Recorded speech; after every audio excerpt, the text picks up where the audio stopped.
start the recording part. So once again, welcome friends, and we are fortunate to have Vivek again with us for the fourth webinar. In fact, it was Vivek who started with the first webinar. His webinar is what we started this series of webinars, and since then we've had two other webinars, a second one by Ramesh and the third one by Sharad, and we have Vivek back again with us. And I'll just do a quick intro of Vivek. So Vivek, as you all know from the brochure, he recently did his PhD in public policy, and he has a lot of interest in behavioral science and public policy, those two areas. And he's passionate about environment and also education. And today's webinar of Vivek, you could see as a sequel to the first one that he gave. First one was in general on teaching and behavioral science, where he spoke about certain biases that we as teachers have and how could we get over them, drawing from the learnings from a lot of behavioral science research about teachers and education. And here today, he's going to talk about a very important topic, I feel, since a lot of us are interested in education, and specifically in the context of children who come from underprivileged, under-resourced backgrounds, marginalized backgrounds, and who face a lot of challenges during their upbringing. And a lot of times, even though our intentions are very good, we may not be too sensitive or aware of the kind of context, and therefore in what ways we need to tune our own methods and approaches. So that's the thing Vivek is going to talk about, the concept, the notion of scarcity, the background of scarcity, how does that impact the whole thing. And Vivek, now it's over to you. Shalini, do you want to say anything about the... Just a minute. I think someone, Asha Samajik School had messaged that they cannot hear, but I am able to hear. Does anyone else have that problem? Is everybody able to hear? Hello? Yeah. Yes, I can hear you all. Yes. Okay. So then I don't know. Then maybe it's their network problem. तो आशा सामाजिक school आप लोग या आपके तरफ से कुछ वो होगा कनेक्टिविटी, हाँ उसको देख लीजिए. It says connecting to audio for them. I think there is a network issue. Yeah, network issue from their side. And Vivek, as I said, Shalini, I think majority of people here understand English, who we can see, Vivek. They are all, I mean, they've been teaching at our platform or on other platforms. But a few probably might be. So Jharkhand से प्रधान जी हैं और उनके teacher भी हैं. तो प्रधान जी, English में चलेगा या आप चाहते हैं कि विवेक इसको हिंदी में भी ट्रांसलेट करते चलें? हम लोगों के लिए इंग्लिश भी चलेगा सर. चलेगा, ठीक है. और ठीक है प्रधान जी, थैंक यू. और आशा स्कूल वाराणसी, आप कौन है? श्याम सुंदर जी हैं, उनकी टीम होगी शायद. लोक समिति स्कूल. हाँ, लोक समिति स्कूल. ठीक है विवेक, at your comfort, I think in between you could kind of switch to Hindi also at your, but it could be largely in English, but some important points you could also kind of repeat in Hindi. ठीक है. Yeah, especially when I come to discussion, and maybe we can have more in Hindi when they ask in Hindi or something. Yeah. So even that is fine. I will try to say the main points in Hindi also. Yes. Towards the end maybe or something. And Rahul, I think you said that about 30-35 minutes I can talk, and then we will have 20-25 minute Q&A. Yes, that would be nice. Yeah. Okay. And so I'll try to that, finish in 1 hour. Yeah. Try to finish in 1 hour. Okay, great. So I'll start off. Okay. Great. Thank you everyone for joining. As Rahul said, this is the second workshop that I'm doing on the topic of teaching and behavioral science. This particular one is focused on scarcity, and I'll explain in more detail what I mean by scarcity. I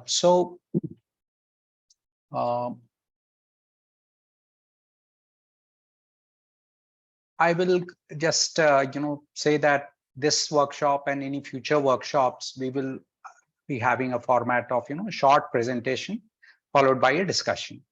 And the idea is that whatever we are talking about, hopefully the teachers will find it relevant, and they might consider applying it either as a change or as an experimentation. And maybe in a follow-up session, we can also discuss it. Like today, in case there are any teachers who tried some ideas from the last workshop. I know there are not that many common participants between the first workshop and this workshop. But in case there is anyone who tried something or wants to share something, maybe you can, do that when we come to the discussion section. So, and a standard disclaimer that these are based on research studies. So there are a lot of nuances or fine points. I have deliberately tried to keep it simple. So hopefully I have not done oversimplification, and still the main point I am trying to retain, but happy to, discuss in more detail in the discussion. And if you want to get into it, you really feel interested, then I strongly suggest looking at the original sources. Like in this case, mainly it is from a book, which I'll just talk about. The book is called Scarcity. That is the focus for today. This is how the popular cover of the book looks. I also have a copy of it here with me, and maybe I'll refer to it to point out some specific portions in the discussion, and also I will try and mainly limit to this book for today's discussion, although later on I've kept some other related contents, which is more for your own reading. We'll circulate this presentation afterwards. So this book is about two scholars, one named Sendhil, another named Eldar Shafir. And this is about 10 years old. It came out first in 2013. And what is this book about? This book is about why having too little means so much.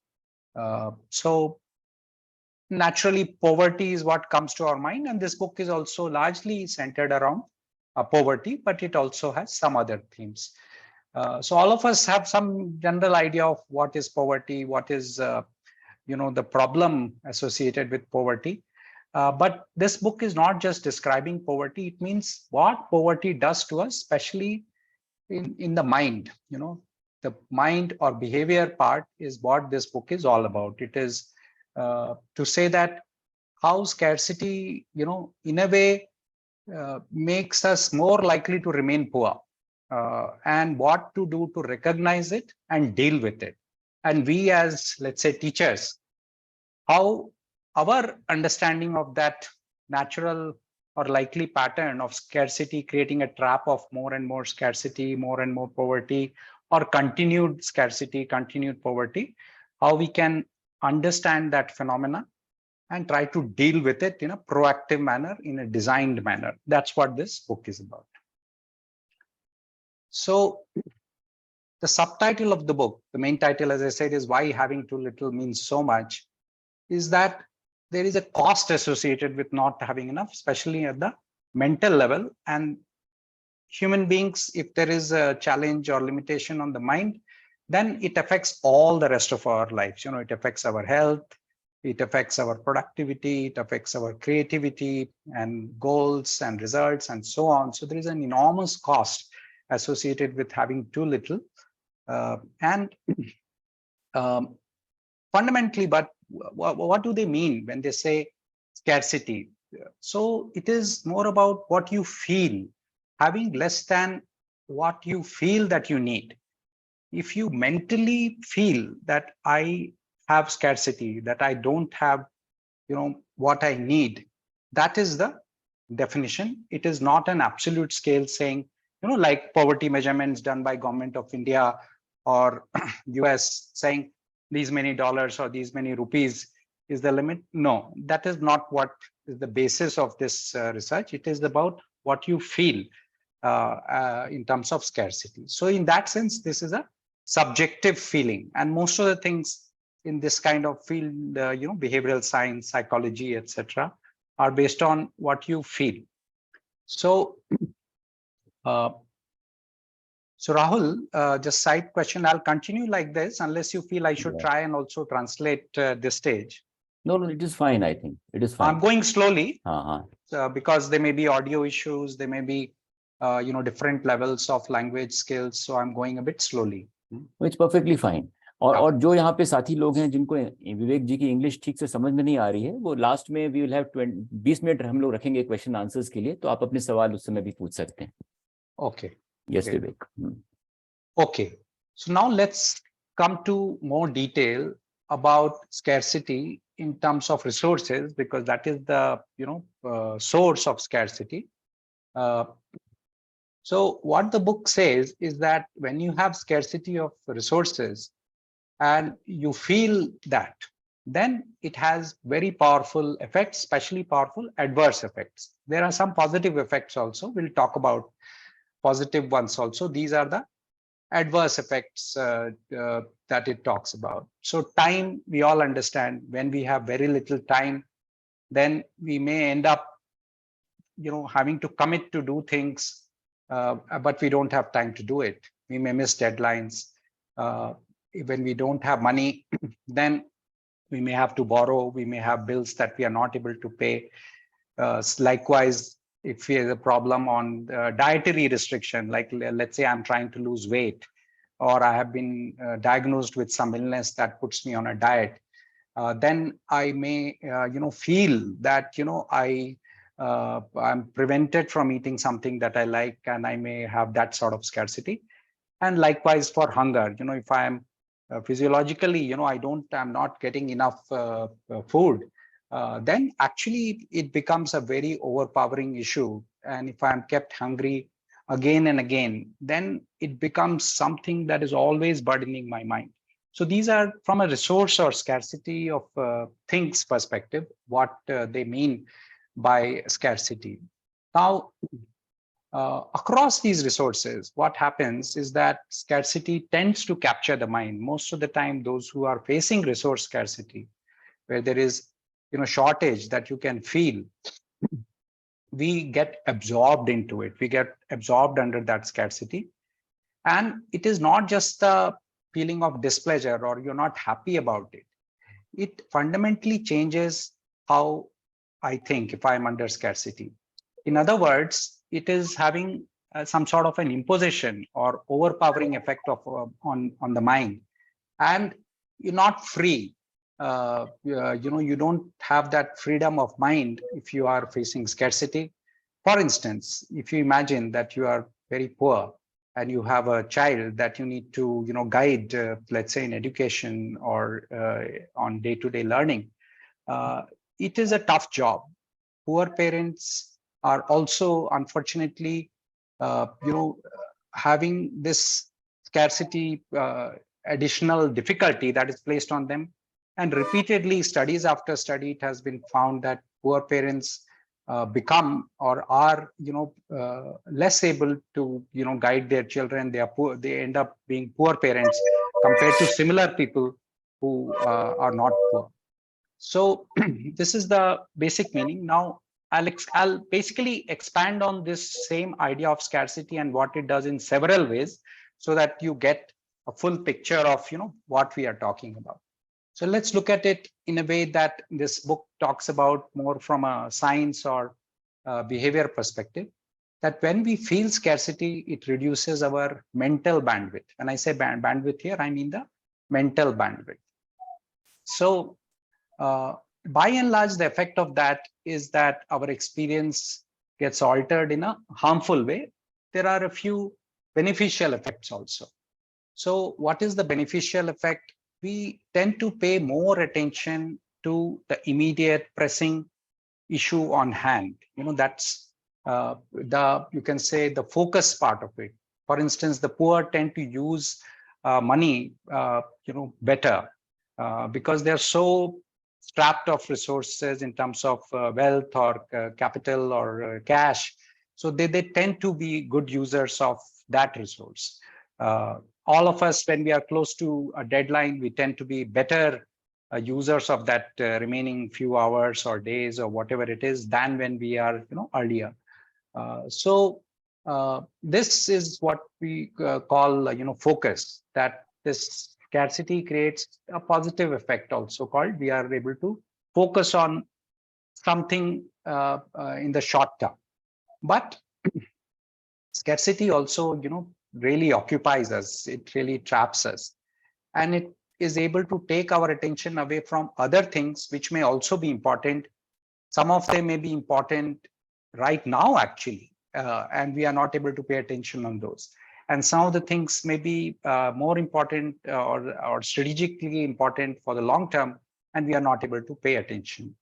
So because of this phenomena, what happens is that it further perpetuates scarcity because we become less effective in all other aspects. We are generally able to focus on one thing during the times of or periods of scarcity. So if we are able to understand this pattern, but not just become aware, but think about the setting and design to deal with it, then we may be able to kind of overcome the natural pattern that scarcity creates, which is generally called the scarcity trap. So another way of looking at it is that scarcity is leading to focus and tunneling, right? That's what I was talking about. So scarcity tends to make the mind pay too much attention to the subject of scarcity, that is the focus, and it is at the cost of focus or attention on other items. So focus is the positive thing, such as, let's say you have a chef who's really an expert and he's under pressure, let's say he's performing on stage or in front of a audience or cooking for some very special guest or something. So by focusing and ignoring all other things, the cook is likely to be able to do a very, very good job because he has that expertise. And his creativity, his effectiveness will come out. But it has a negative effect on other items. A very commonly cited example is firefighters. You know, firefighters, as you can imagine, if you haven't experienced, is that, you know, they are operating in a very stressful environment when they are called out at a notice to hurry, quickly go to the site of fire. So they get obviously very engrossed in that, and it has been found that often when they are doing that, they are not able to focus on their own safety, especially small things like when going in the truck, wearing a seat belt. And this is what is called tunnel, that under scarcity automatically it's a tunnel and you are kind of inside that tunnel and all other things you can't see. So there is limited attention to other important matters. You can also think in terms of goal inhibition. So you are so focused on one goal, like fire in this case, that all other goals are not visible to you. They are inhibited. You may be forgetting that you have to wear a seat belt. You may be forgetting that there was something else that was to be done, and you did not pay attention. And of course, fire is a very typically a short duration intervention where you are working on dousing a fire. But if you think of long-term issues like poverty and recurring scarcity of money, then you are in that tunnel state all the time. You are not able to see, every day you are thinking how I'll be dealing with my time tomorrow if you are short on time. Every day you are thinking of how will I have enough money for tomorrow. So other important things don't seem important to you at that time, and you're just very focused on a narrow goal. So this is the main issue that we need to understand and deal with when we are talking about scarcity. So elaborating a little more, what specifically does this problem of tunneling under scarcity, what does it do? It makes the decision making worse. So this is kind of ironical, because if you are, let's say, poor, or if I am poor, I actually need good decision making, better decision making to deal with my poverty, and to try and do something about it, and maybe try and adjust to it. But by default, it makes the decision making worse, and that makes it tougher for me. So this book has many examples. I'll just go into one specific example which all of us can relate to. This is an example they gave from Chennai about vegetable vendors. So vegetable vendors that they talk about, and I believe many vegetable vendors, they have a daily, operation. So they may be going in the morning and purchasing vegetables and then taking it to wherever they are taking it, let's say on a cart through some streets and selling it. Now, so the research they did, they found that about 2/3 of these vegetable vendors don't have money to buy their own vegetables, and they borrow in the morning on a daily basis. So about, let's say, 1,000 or 1,100 rupee, actually, they've quoted in their study, that the vendor is, this cart pusher, let's say, is borrowing in the morning. And as you probably know, in these informal borrowing markets, the rates are very, very high. So the data they have, it had 5% per day. That is, if you're taking 1,000 rupee, then in the evening you have to return 1,050. Okay. And typically these vendors, what they collected in the data, that if they purchase vegetables for about 1,000 rupee, they are able to sell it for about 1,100 rupees. So about 100 rupee of profit, out of which 50 rupee they are straight away giving out to the money lender. Now, during the course of the day, these vegetable vendors, do spend a few rupees on, let's say, their tea or one dosa or whatever it might be. Now, it may sound very insensitive, but what these authors talked about is that, let's say I realize that, if I save 5 rupee every day, then, then I will be able to borrow 5 rupee less tomorrow. And it may sound like if I borrow 5 rupee, it may take me 200 days to, collect 1,000 rupee. But actually, if you do the math, every day by saving 5 and next day 10 and then 15 and 20, it's only in 50 days, 50, that you can get rid of borrowing.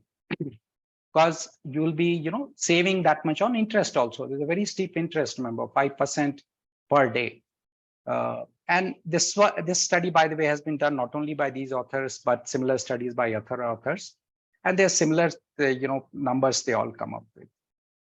Unfortunately, in their study, they found hardly anyone doing this, that nobody even seems to be able to think that if I saved a little bit every day in a very difficult way, but recognizing that maybe over 2 months or 3 months, I can get rid of this whole problem of borrowing and thereby double my earnings, right? From 50 rupee profit at the end of the day to 100 rupee, and thereby significantly increase my income. So this is a very simple example, but a very powerful example, I feel, to show that how through premeditated design, it may be possible in many settings to overcome some of the problems of poverty or scarcity of time or other such scarcity, if only we get some guidance on planning and designing. And we definitely require some will, some character of strength, some strength of character in order to implement these things. But this is one example. I thought I'll dive into it because it might make the point clearer. And the authors say that it may be not just because they're not able to think, it may be also due to other factors, such as they may not have the confidence that they can actually do it. And there might be other compounding factors as well. So another point which I just want to make in passing, it comes again several times in the book, that often the research has observed a link between scarcity and abundance. Especially one example that they give is that of cycles of scarcity and abundance in case of farmers. So what abundance, as you know, is opposite of scarcity, and what they are saying is that often there is abundance and scarcity in the life of the same person. It's a matter of time when you look at it, and it's almost like cyclical. So time, I think all of us can understand, right? That if there is a deadline, much before the deadline, we have plenty of time. But how do I deal with that? Do I delay the work and work only close to the deadline? Or do I, kind of finish it off earlier, because close to the deadline, I'll be facing the scarcity setting. Many people, especially in developing countries, get one-time large payment. Farming is one example there, but there are other examples also that you do something, you finish something. After that, you get a large chunk of payment. Maybe you think of, others like say carpet weavers or laborers who are not just working on daily labor, but who are creating something like, let's say, furniture, carpenter, and so on.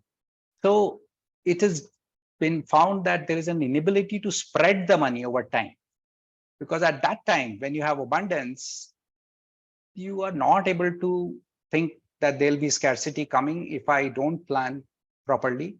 And when you have a lot of money on hand, they seem to behave in a completely different manner, which they themselves, cannot really recognize later on when they are facing scarcity, and they seem to have this cyclically.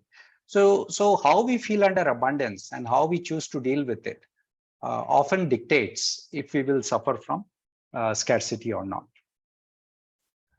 Now, coming to, now that we have understood what can we do. So this book is like full of ideas based on research largely.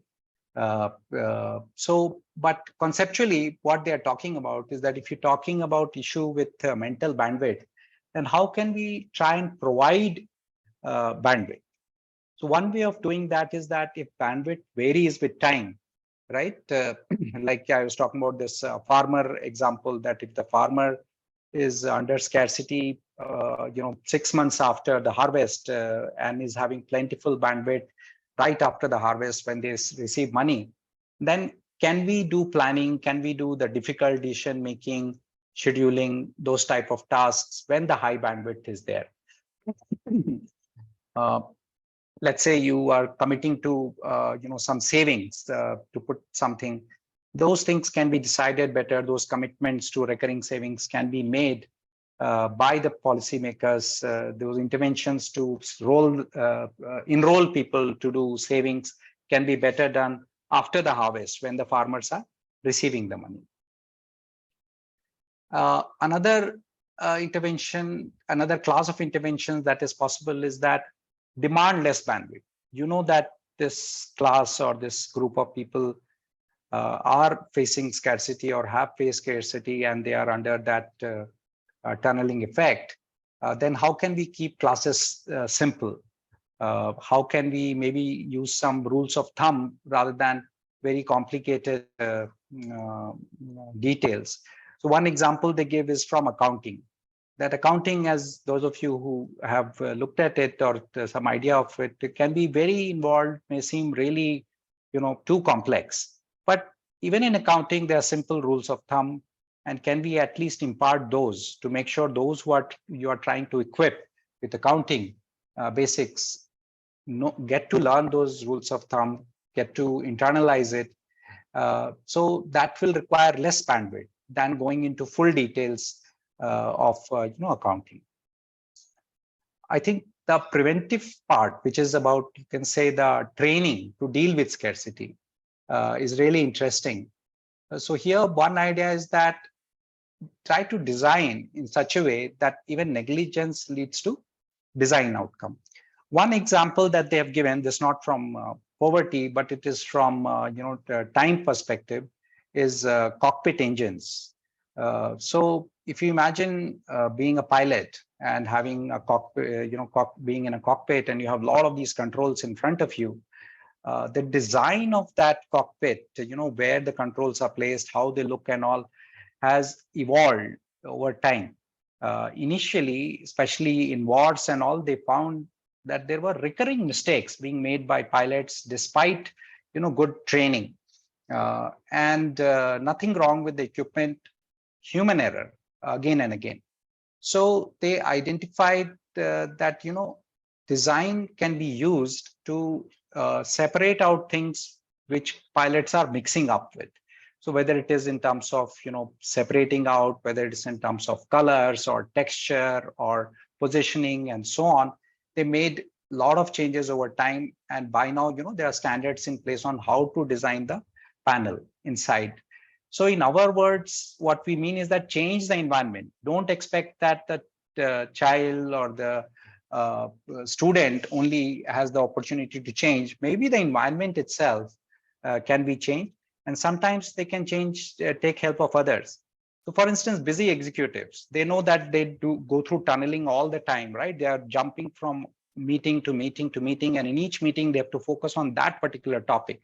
So they take typically help of their secretaries who are not, having this tunneling issue, right? They are not having a burdened, very stressful schedule on a daily basis. They are instructed to come in and deliberately intervene to remind that this is there or this has come and this is the next thing. You have to take your medicine. So you can take help if needed. And that kind of thing. And sometimes you can design on your own also, that I know that I will face this problem, or I know that my student is going to face this kind of problem because of scarcity. How can I design about it? Because being vigilant is one answer, that you should become better. You should make a list of all the things that you care about and be vigilant about all of them. That is an option, but it's very tough option. Being vigilant about everything all the time is really not likely to happen.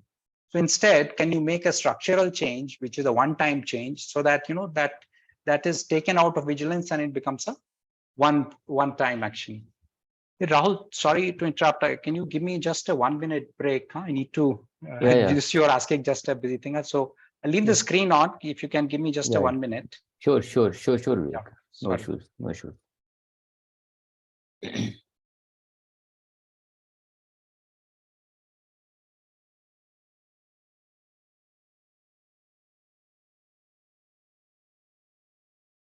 Yes, friends. So since Vivek has taken a break, if you all want to take a bio break, 1 minute, you can take that.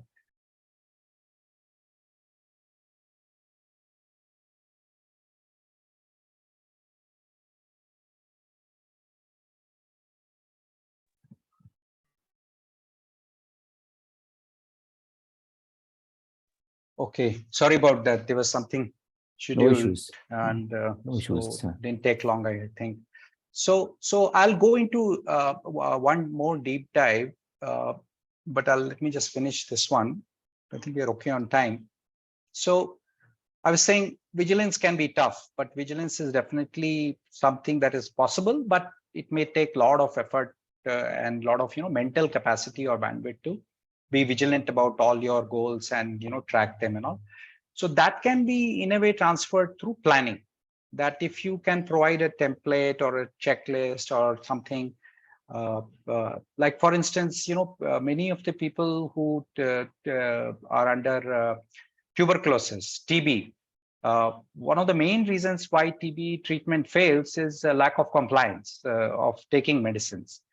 So what many of the interventions in India and other countries they are doing is that not only they give medicine, they actually give the medicine to somebody else. They give it to somebody else who will come and give them the medicine on a daily basis. So there's typically a a health worker who's providing the actual delivery of the dose on a daily basis, using that person has a list of who all is to be given, and they maintain registers and so on. So this way, the chances of missing out a dose is less. And there are other designs depending on the context of how do you plan and follow through with the plan to make it happen, what you need to do in order to overcome the scarcity issue that you have. There are a whole lot of things around incentives, because once you are inside a tunnel, the incentives may not matter. They may not be able to enter the tunnel and grab your attention. So that incentives, if you're designing something for studies or for any other setting, they need to be effective such that they enter this tunnel, and they need to be visible. So for instance, if you're giving reminder, it's not enough to tell reminder once. You may have to give frequent reminders, not so frequent that they become part of the landscape and they get ignored, but the right frequency or correct frequency in the context. So this is where I'll go, take a deep dive. Unfortunately, the book doesn't have a whole lot for teaching. It has more for poverty, but there is one example on teaching. So let me just show this, and I will, you can read it, and I'll also highlight some of the main points here. There are 2 pages. This is the page, first page, and then there is a next page after it. So if you can have a quick look at this, all of you.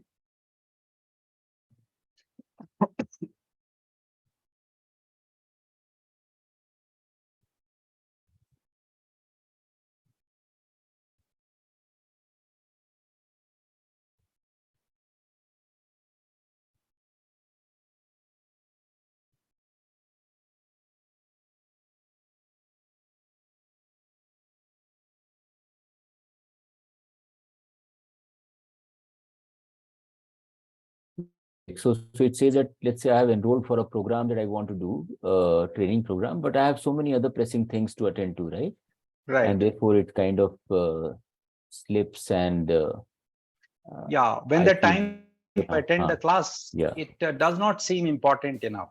Mhm. Because when you signed up, it was like a strategic or goal sort of thing that was driving you, saying, if I learn this, then in the long term, will be able to get a better job or higher salary or whatever it is.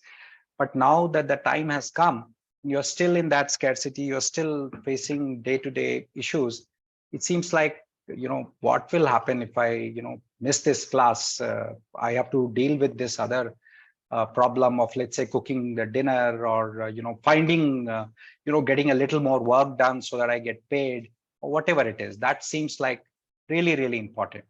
So this is a very, very common sort of setting, right? Or similar thing. So how do we deal with it as through design is what is explained in the next class, the next page, which you can see here.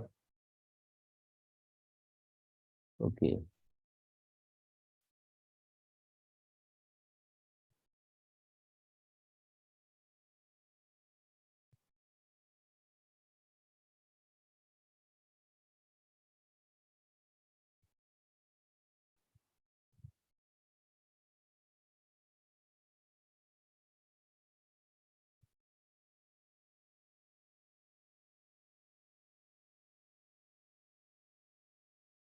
Right.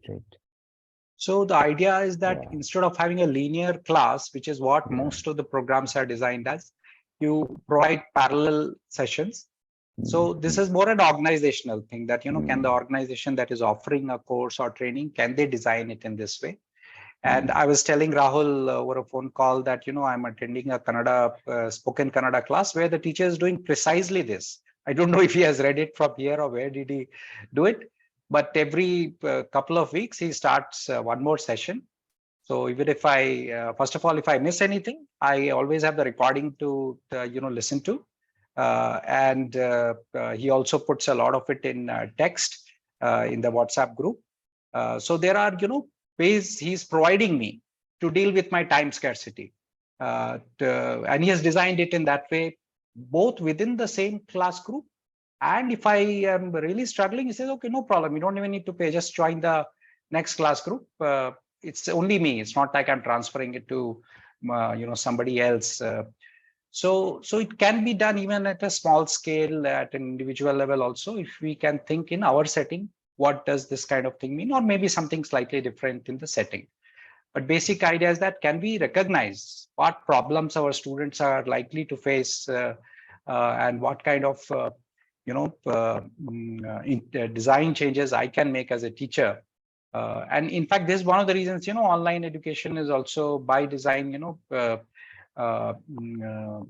able to deal with it, right? Because there is a pull, I go and listen to it or read it when I want, when I have time. Of course, even in that, there is this risk that I never get to it. I'm always, behind it. So some structure, some reminder, that also many of these online platforms have started having, that they try to, let's say there are 50 classes, then how do you, spread it out? They allow you to reschedule it also. So that way you get reminders, and you can see your progress against your plan and so on. All right, so I think that was the last thing as far as the talk is concerned, and we can now get into the discussion. And before that, just this quick summary that what is scarcity doing? It's putting higher cognitive load. Your mind is occupied already. So your short-term memory becomes reduced. you're not able to focus on your long-term goals, and you may be able to yield to temptations very easily. So I wrote 2 questions that, what do you think? I want to listen to your ideas or discussions. What changes can a teacher make? And second, can teachers try to do something specific to their special group of children? So in general, for teachers, or for your own group, if you can think of something, or anything else for that matter, we can discuss. So Thank you, Vivek. here. I think you kept the time and you made the points very well. So, friends, yeah, now it's open for questions. Anybody who has a question or wants to make a comment or a remark, welcome to. Or any challenges that any of you have faced while your teaching experience, right, with the children that you teach. You could share that as well. So Vivek, maybe I can start with a question, Okay. which is connected to the example that you gave towards the end. One example that if we have an option of as students, if we have option of parallel classes, programs going on, time differently, so we can probably, if you're falling behind in the one we enrolled in, so we could probably have an option of switching to another one, right? That's and an extension of that could be that probably maybe differently paced programs, right?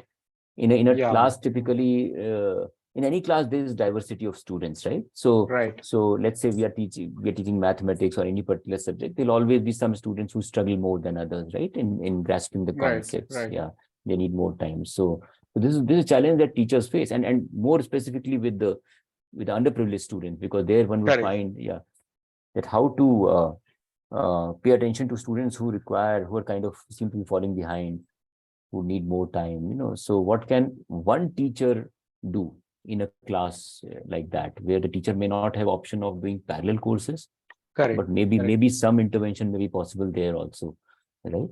Yeah. See, there is this idea of planning, or I will, let's say, call it budgeting. Like, let's say I know that I'm teaching, let's say I'll take my own example, the only course I have done for you, the English one. Let's say I know that I'm going to give 10 assignments. Okay. So if I know I have 10 assignments, if I, in my case, I was not ready, right? I, made it up as I went along. But now if I were to redo it, I know what I can do. Let's say I have 10 assignments. So maybe I can explain that at the start, and, give each child, a time to make their own plan, right? They may be right or wrong, but actually, one very important thing, which is not related to scarcity, but still important for successful outcome, is the student needs to take ownership of learning, right? If the student doesn't take ownership of learning, nothing can be done really. Nothing much can be done by the teacher if the student is, not interested. So I didn't find that, by the way. In most of the students we had in our class, I found them, they were interested. So maybe that can be there, that, so some child might say, I'll finish all this in 2 weeks, another might need 4 weeks or even 6 weeks. Because I think they have some sense, especially the teenagers or elder ones have some sense of what they know, what they don't know. Or you can take 1 or 2 weeks to figure this out and then commit to a plan rather than in the first class. So that can be one way of dealing with it. I mean, just thought that came to me on, allowing them to plan for themselves and, dealing with it that way. Yes. When will they submit which assignment, that sort of thing. Exactly. Rather than making it very strict and standardized for all the children, to give everybody more. What's more important, probably, as you're saying, is that every child makes effort, right? Whatever time they take, some may need more time, and give them that kind of a cushion, right? And maybe it's So any questions, friends? Feel free to ask a question or share your experience. I think the idea is for the next 15 minutes. Sure. Yes. Pratima. Pratima. And thank you, Vivek. This is a wonderful topic. See, when you talked about scarcity, you're talking about systemic scarcity, right? And systemic scarcity and the behavioral response from the person that's facing the scarcity, and intervention on the part of teachers as it's applied in the educational system, right? And that's the context. Yeah. So, is that correct? See, scarcity, well, I'm not sure what you mean by systemic, because this is at an individual level, that the person feels that they have scarcity, whether it's of time or money or something else. Right. I mean, it is system induced. No, it need not be system induced. Like, for instance, lack of may not. schools, lack of teachers, poverty also is many times systemic. Yes, Okay, yes. let's Poverty forget can about be, that. yeah, it doesn't matter. What I'm saying, it doesn't matter whether it is system induced or, due to your own actions or a combination. Doesn't matter. Got it. So where I was getting to is there is this example. There is this KIPS Academy. I don't know if you've heard. These are like a bunch of charter schools that were opened, I think, in New York a few years ago. I don't remember. So these were aimed at the really underprivileged African American kids. The parents, were drug addicts or drug dealers, and they invariably did not live in safe neighborhoods. And so the idea, the central idea is to keep the kids in school for as long as possible. I think oftentimes I'm not sure if I'm getting the hours right. So many times the kids went to school at 6 a.m. and stayed in school till 6 or 8 p.m. It was basically to keep them away from those unsafe, crime-infested neighborhoods. And the kids were given food, pretty much all their needs were taken care of. And then what they got from the school is the can-do attitude. You stay in school, you study, you can change your destiny. You don't have to become like your parents, right? You don't have to end up like a drug dealer or a drug addict or whatever else. I think here, in India, what teachers can do is, inculcate the can-do attitude, inculcate the can-do spirit. I mean, I think confidence, or you can change your destiny by, putting in that extra effort despite the adversity that you're facing. I think that I don't know if that will work, but that has to be a constant reinforcement. It can't be like a one-time thing, and right. And I don't know how far. Thanks, Pratima. No, I think good example, and that relates to what Vivek was talking about, redesigning the environment, right? So school is not just in a traditional sense, a school, but also fulfilling other functions, right, Vivek? Definitely. This kind of an attitude helps, because then it gives some confidence, and probably they would have got that change in attitude by actually doing things. So the best way of actually, changing your habits is by doing. So if the schools are, doing some intervention to actually give them some opportunity to do something and see some results, if they do that again and again, naturally they will see, oh, I can do it. So definitely that's a kind of a standard thing. I touched upon this kind of thing in the last class, that, how do habits form? The best way of forming habits is by doing. You want to be good at doing something, you just do it. Try doing it till you get it. So definitely that's a very relevant story. Yeah. Thanks, Pratima. I have another question. Yes, please go ahead, Aditi. I think Aditi is the one who wants to. Yes, I'm Aditi from KK Academy. I just Aditi, want to know, we do have children that are facing scarcity in terms of resources, maybe how their life is at home and all of that. But the children that we have are not really facing any scarcity in terms of teachers or resources that we are giving them for them to learn. Okay. And what about children who come from these backgrounds and are not facing any scarcity in terms of teachers or resources, but who are not really motivated enough to, sort of do things on their own? Like you just said, this motivation has to come from within. And, there are some children, I'll be honest, that we have tried with, but we're not really breaking any new ground with, who are just not motivated enough. Would you have any suggestions to maybe, I don't know, bring them? And Vivek, I can add what Aditi is saying, because we are also working with their school, that these children come from low income background. Although the school has enough teachers, is what she's saying. Yeah. So there if are enough teachers are giving enough time to the students. Yeah. But there seems to be no motivation for some of them, Yeah. And I think, Rahul, you had alluded to such issues in your email also. Yeah, If exactly. I understand the picture correctly, yes, probably these children, their understanding of the patterns in their life or in their circle of living is that learning may not matter. Probably they have formed that belief. That may be one explanation for why they are behaving like you're saying, that if they believe that it is largely inconsequential, this learning, or they may be just maybe, uninformed, that they may not know that actually through learning what benefits can come to them. So I think it will be good to try and understand whenever you have a behavioral issue. I think one of the basic things to try and understand is the barrier. You have a certain understanding of their current behavior and you have a certain expectation of the desired or future behavior. Now, if you can try and assess that what is the barrier, why are they not already behaving the way you would like them to behave, that will be a great starting point. What prevents them? Is it that they just don't believe in you and what you are trying to do, and they think that this is just like a machine, what do you call it, mechanized action that they are going through, and it's not really of much relevance. Finally they'll end up where they'll end up.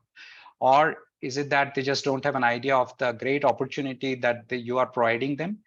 And maybe you can try and influence them also once you have a better understanding of what is preventing them, by providing some role models or examples. And even if they are few, as long as they can relate to it, at least it provides them an aspirational model that, this is possible and this has happened, and it is not just in textbooks that, people poor people become middle class or rich through education. So you may have to look at it, but it could be most likely it's one of these two. Either they don't really believe you, they may be too polite to tell you that this is useless, and some of it may be true also. Unfortunately, some of it may be true, that it may be so difficult that it's futile.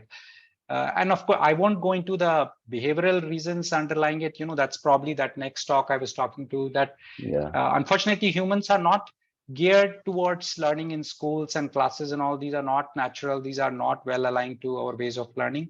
We learn as animals. We are tuned to learn in a natural, free environment. We are when we are providing that freedom to learn, then learning might happen. But if they feel coerced, very unlikely that they'll be motivated. Very important point, I think, you're making, which means that as a school, we might have to look at the pedagogy, right? That we are following. This Sharad, by the way, has raised his hand. I think we would like to go to him. So मैं हिंदी में भी बोल देता हूँ, अगर बच्चे को जबरदस्ती पढ़ाना है, हो सकता है कभी कभार काम करे, खास करके अगर वो बच्चे को इतनी समझ आ गई है कि हाँ पढ़ने से मुझे फायदा होगा। लेकिन अगर बच्चे को ये समझ अभी नहीं आई है कि उसका पढ़ने से क्या फायदा होगा, क्या नुकसान होगा, तो वो जबरदस्ती से होने वाला नहीं है। उसको पहले थोड़ा समझाना होगा, प्यार से उसको कुछ एग्जाम्पल देना होगा, कुछ किसी तरह से उसको क्यों नहीं वो कर रहा है वो समझना होगा।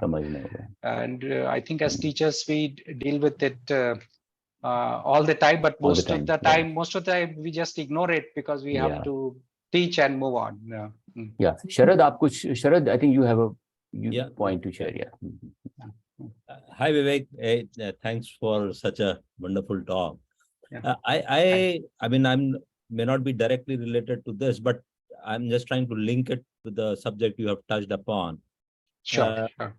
I've been involved in teaching and not as much depth and vastness as the others are. But one thing which happens is when the parents are underprivileged kids, they have scarcity. They have scarcity of money. They have scarcity of time because they are engaged in so many other activities. When their children come and study with us, the payback of that study is a very long-term thing. It's not going to immediately show up. Yeah. It's not that I pass class 7 and I'll be capable of contributing to the household. It doesn't happen that way. So what really happens is at some point in time, it may happen that to fill up that, to get rid of that scarcity, the maid might take the girl along with her. The father may ask the kid to help him in some other, and it provides immediate payback. Right. Now the kid is contributing to the household, so that the time it takes for a payback for education versus something which is so immediate, it takes over the need for waiting for so long, and that is why perhaps the dropout. I don't know how to take care of this. Perhaps it is related in some way to scarcity phenomenon. Yeah. No, I can relate to what you're saying, and I'll say in short, I think fundamentally also, this long payback period that you're talking about is a reality, and so even if the father or mother is thinking rationally, it's not just deciding at the spur of the moment, this equation comes in very much, and it's real. It cannot be ignored, that they may or may not be payback at the end of it, and how large is the payback, and so far off. Thankfully, these things are also becoming largely become illegal, that you can't give children, make them do labor till they are 18 and so on. So it may have to be dealt with through social norms. That if you kind of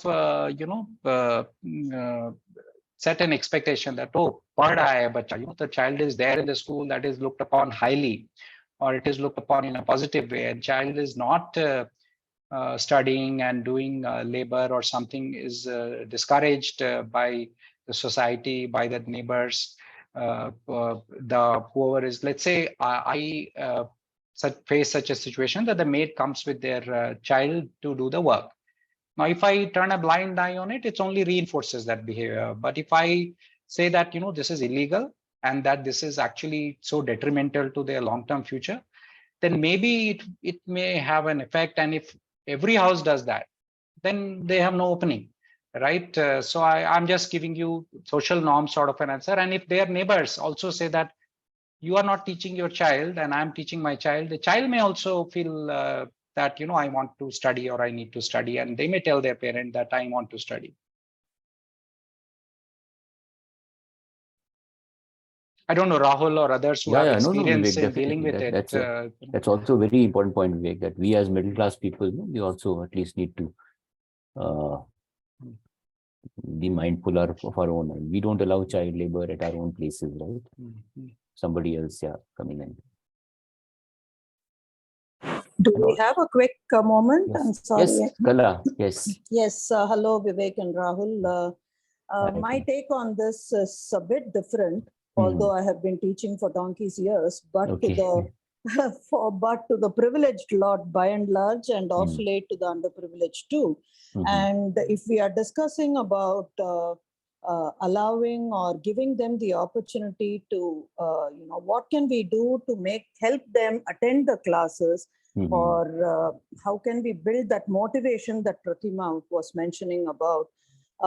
My strong take is, I think we need to entice them more with hands-on approach, hands-on, not necessarily for learning 20 times tables. None of the privileged kids who learned this in all the institutions, I don't know if they have found that the worth of that later on in their life.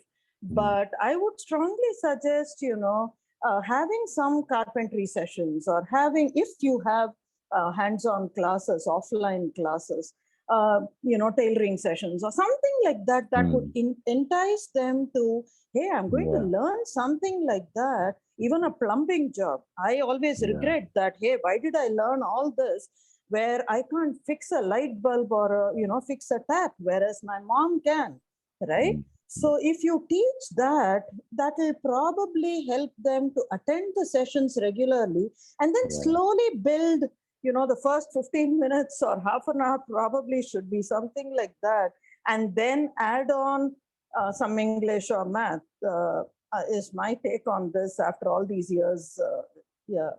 I think that's a very, very useful point, Kala. Thank you. Thank you. Yeah. So the way I interpret Kala's this thing is Vivek, that mixing, this long-term concept learning, etc., with some practical skills also, right? Mixing the two, Yes, that's right. Yeah. Because at the end of the day, you and I, unfortunately or fortunately, we belong to the middle class family, and we will never be able to understand or put ourselves in their shoes. It's very, very hard to get that possible. Yeah.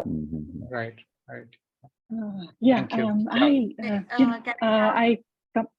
I just wanted to add on to whatever Kara was saying. Yes, I currently live in Germany, and Germany has a system where you can either take the vocational education route, like Kala was mentioning, and I think she was also talking about incorporating more vocational education components into the kindergarten through 12th grade curriculum. That is one point. And the second thing is, having two pathways, right? One into vocational education, for those folks that are sure that they don't want to go to college, they want to be an electrician or a plumber or technician or some such thing. So that is a systemic issue again. It's one of the things that just occurred to me. That was just my 2 cents. And probably, Pratima, some of the countries we hear, there's some schooling systems which provide this kind of a hybrid thing, right? Some practical, vocational kind of a thing together with the a lot of European countries, especially Germany, they have that option. At the end of 12th grade, or even they have this thing called the 13th grade, you can decide whether you want to go to college or you want to take the vocational education route and train in some trade or craft. Not everyone has to go to college or has the aptitude to go to college. Definitely these things can be options. But one thing that comes to my mind is that in Indian society, unfortunately, there is, kind of a class issue that comes. Here, we don't generally, as a society, respect work, and we attach too much value to the type of work. If I was a plumber and giving this talk, probably there'll be nobody attending. Because my learning, my knowledge is not respected, and it may be marginally different in Germany. I believe Germany, France, and all had a lot more of this culture, but I think even there it has reduced. For instance, equality of or similarity in salary is an issue now, even in Western Europe. In India, it's always been an issue, and now it's an even bigger issue. So what prestige or value is attached to type of job is very, very serious as a problem in India. So therefore, nature of skills or training, yes, maybe it is more likely that such a class of children will end up being plumber or something, and it might be more practical. But we also have to consider that are we pushing them in that direction and ending them in a career which we know is going to be low rewarding, and are we fair in doing that? Yeah, true, Vivek. It's a tricky thing, and therefore probably what becomes important is Vivek in younger ages, right? All children are given, certain environment, right, where they can flourish, find their potential, right, and learn, in the true sense. Rahul, I want to share my experience. Kavita. Vivek, good evening. Hi, Kavita. work with government schools and particularly welfare schools coming under underprivileged categories, tribals and other marginalized students. So when we meet the teachers, headmasters in the schools, respective schools, so we used to hear the same comments again and again, so that that the students are not interested. So they are giving their best efforts to put them in school and try to educate them or academically as well as psychologically, but still the reality when they go to their homes, they have to face the different environment. So that that changes. So the teachers that they say that if the student didn't come to school for 4 to 5 days, they will be in a different state of mind. They'll go to different jobs or so. So my question is, the goal of the student is not only determined by the school and students, it also depends on the their home environment and other factors. Absolutely. Yeah. What's your say on this? Absolutely. Absolutely. In fact, I remember Rahul has some cases where, children are not staying at their homes, but they are staying in a hostel sort of setting or a home, which is only for children.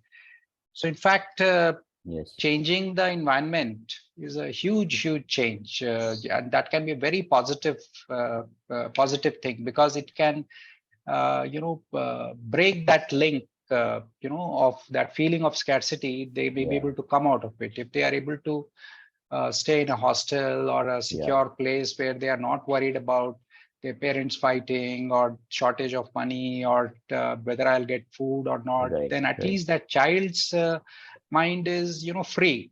That child's mind is not burdened with this tunneling and all that I'm talking about. So it makes a very big difference. If you can provide children a safe, secure environment where they feel that they are not threatened, that's a huge factor to help them in studies. Exactly, Vivek. And Vivek, the children you taught at Apna Ghar is a great example of that, right?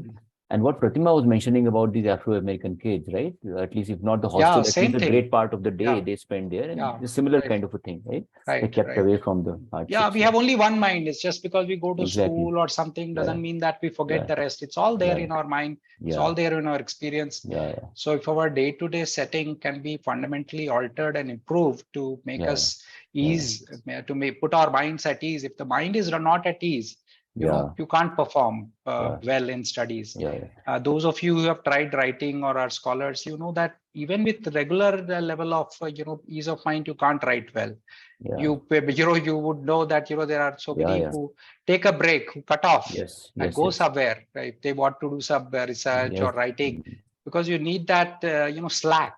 You can't work on tough things when your mind doesn't have slack. You need mental slack. In fact, there is a chart in this book which talks about how performance of students, if there is like too much attention, also it's not good. If you are always under pressure and do this, do that, it doesn't help. So you need that freedom. Then the performance peaks. Too little attention obviously is not good. If you were at, but too much attention, too much pressure also doesn't help in studies. I just want to make a quick correction. Although KIPS Academy started off in primarily Black neighborhoods, it's now like it's more than 300 public charter schools all over New York. So everyone's enrolled. It started off in Black neighborhood. Just wanted to make that correction though. Okay, thanks, Pratima. Good.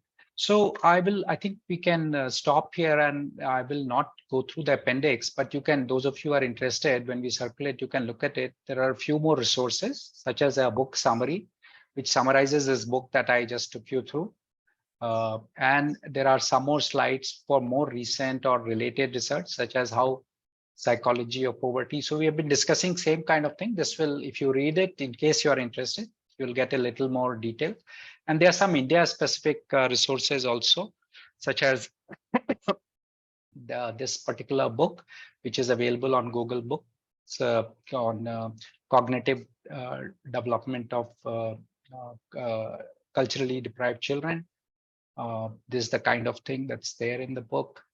And there is this well-known book called Strengths of the Disadvantaged, which is a related point, not the same, so I didn't cover it. But basically, resilience is one of the things that these children who have gone through repeated experiences of scarcity, they tend to develop some resilience is one of the findings. And there is a lot of research, a few of which I found relevant, so I've included here. So this is just like further studies or further reading sort of thing. That's great, Vivek. So Vivek, we'll share all of this with everybody. Yeah. And we'll also share the recording. And people and friends, if you have any questions even later on, you could communicate through email or the other means, and we could kind of pass them on to Vivek. Sure. So great, Vivek. So I think respecting the time, we've already overshot the time. So I think a great webinar, Vivek. Lot of thoughts to ponder on, and yeah, even if it has triggered a lot of questions in the mind, I think the purpose is served. And answers are not easy, we all realize, but at least we start thinking about them, become more sensitive. Yeah, sometimes it can be more at the back of the mind, but when you deal with your children and specifically some challenges, then maybe some of this will be useful, and then you can think of what planned intervention or change you can make. True. Thank you. Thanks so much, Vivek, and thanks everyone for your time, for attending the webinar. And we'll again hopefully meet next month for another webinar. Thank you. All right. Thank you. Thank you for your time and questions. Yeah. Take care. Bye. Thank you.